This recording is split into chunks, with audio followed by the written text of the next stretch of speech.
بصوا راحت جابت بطاطس بالعافية وقعدتها جنبها وحضناها ازاي. هي بتحب تولد يبقى جنبها حد. معلش يا بطاطس اقعدي مع عمك حبة ريحيها طمني بالها وبعدين قومي تاني. معلش يا بطاطس معلش معلش يا بطاطس معلش يا بطاطس معلش. بتقولي كل شوية تمسكني تقفشني وتجيبني هنا. معلش يا بطاطس. بس بطاطس مش طايقة عايزة تطلع برا. وكارلا من النوعية اللي تحب تجيب قط صغير وايه تقعدوا معاها وهي بتولد. واخدين بالكم انتوا من الموضوع ده حبيبتي؟ كل شويه يعني تروح تجيب قط هنا ويروح ايه ماشي. بس ببعد عنها بسنت. انا بسنت مخبياها في اوضه ياسمين.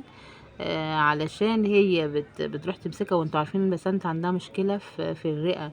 فممكن تقصد يعني تقطم لها رقبتها ولا حاجه. وبتتنفس بصعوبه بسنت. اقعدي بقى عيب عيب كل شويه تروحي تجيبي البيت وتقوم تمشي. عقالي ما انا قاعده لك اهو. لا حول ولا قوه الا بالله. حبيبتي حبيبتي بتصعب عليا قوي. بتصعب عليا قوي يا حبيبتي. بصوا تحسوا ان القرن طش تقريبا. مش عارفه يعني تحسوا يعني يا حبيبتي ان الحيوانات غلبانه قوي قوي قوي يعني بصراحه. بصوا هنا طلعت قعدت شويه بره يعني هي كل شويه تطلع بره كده وبعد كده يعني تخش تاني. هي زينا بالظبط يعني الست لما بيجي لها الطلق وكده. هي بقى يعني كده لا حول ولا قوه الا بالله. يعني دعوتكم يا جماعه ليها علشان آه، ربنا يسترها ان شاء الله عليها يا رب. هنا انا بقنعها يعني بقول لها حبيبتي خشي انا موضبه لك الدنيا اهو. خشي يا حبيبتي يا حبيبتي خشي. هي بصراحه بتستغرق وقت يعني الولاده بتاعت القطط او قطط شانا تقريبا بتستغرق وقت. يعني بتقعد كام ساعه ماشي.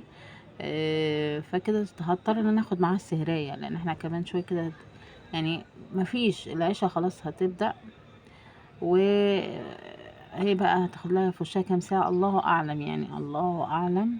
بس هضطر اقفل الباب عليا انا وهي عشان هي ببص الاقيها بتولد لي في كل حتة عيل. فانا هقفل الباب عليا انا وهي بقى وهجهز الارض هنا كمان. بصوا مش هجيبها اي حاجة خالص. هجهز لها الارض مع اني والله بصوا مجهزه لها هنا الدنيا اهو.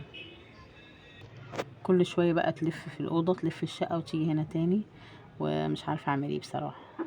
كارليتي انا هخفض الاضاءه خالص لان القطط بتحب مكان يبقى مظلم. فانا دلوقتي هضلم لها الدنيا اهو. بصي يا حبيبتي هضلم لها الدنيا خالص بقى كده وهقعد جنبها لان هي عايزاني جنبها. بصي يا حبايبي اول ما اقوم بقى هي هتقوم.